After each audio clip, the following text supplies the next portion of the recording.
From the Storm Team Weather Lab, KAMC Meteorologist Lance Blocker.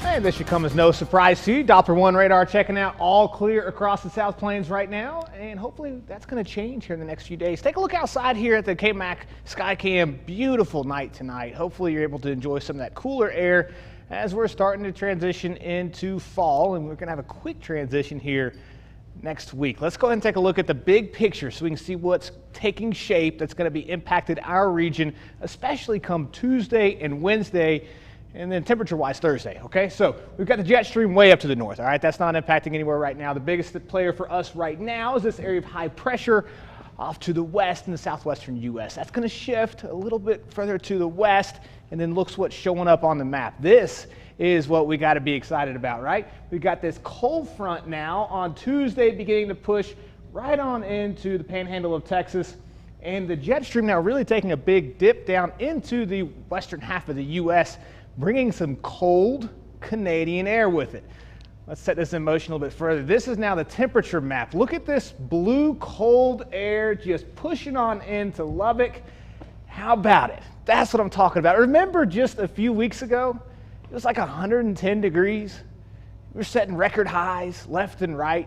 Well, now this upcoming week, we might set a few, and bear with me here, record low highs, right? So our high temperature will be the lowest that it's ever been. We're kind of excited about that here at the KAMC Weather Lab. So we'll see this area of cool air push all the way into the South Plains, and then actually up in Denver, they're looking at about a foot of snow for those folks up there. Nothing like that for us.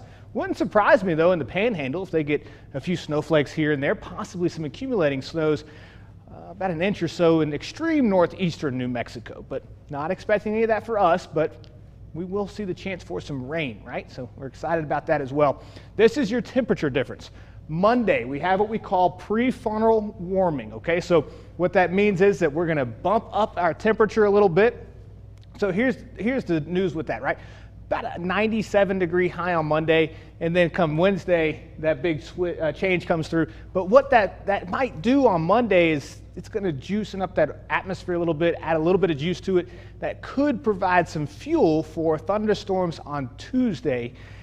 We're keeping an eye on that. It really depends on the timing of that front and when it moves through. But what we are confident in, and we can have confidence in this all the way across the board, are these wind gusts, okay? Let me actually shift over here so you can see all of the South Plains. Monday, it's about normal, right? Winds gusting up to about 18 miles an hour. Now take a look at the map right here. Gusts 41 Clovis, 40 here in Lubbock. So the 40 mile an hour point is going to be fairly common for our wind gusts, okay? This is not generated by a severe thunderstorm. This is just because of that cold rushing air moving into our region and the jet stream up aloft, right? But it's going to be providing a lot of wind. You'll notice that throughout the afternoon on Tuesday, and then come Wednesday, it backs off a little bit, about 30 miles an hour, 35 miles an hour across the region. Would not be surprised to see a few even higher gusts in some isolated regions, and by Thursday, back down to about normal. Now, this is our precip forecast here from the GFS model. 0.4 of an inch for us here in Lubbock. Look, we're going to see higher amounts in some areas and lower amounts in others. We're going to have a better, more, I guess, smaller look at specific locations once we get a little bit closer to it. We're still far enough out now that we're just looking at the timing on this, and the timing is going to play a big part. If it comes through, if the cold front reaches us a little bit later in the day, we might see the risk for some strong to severe storms. If it reaches it early in the morning or late morning, it's going to move through the area before the air and the atmosphere gets ripe for severe weather. So we're going to keep an eye on that. The only reason I'm mentioning that, Storm Prediction Center is watching it very closely. Not anything widespread. We're fairly certain of that, okay? But anytime you get a sharp, strong cold front like this, it's definitely something you want to take a look at. Now, I mentioned the 97 degree mark. Then 82 degrees with about a 30% chance of isolated, mainly PM thunderstorms, what we're looking for right now. That's going to shift. We'll keep an eye on that as we get a little bit closer to the event here. Tuesday night is our biggest rain threat. Come Tuesday night, then by Wednesday, a few isolated showers. Very windy once again.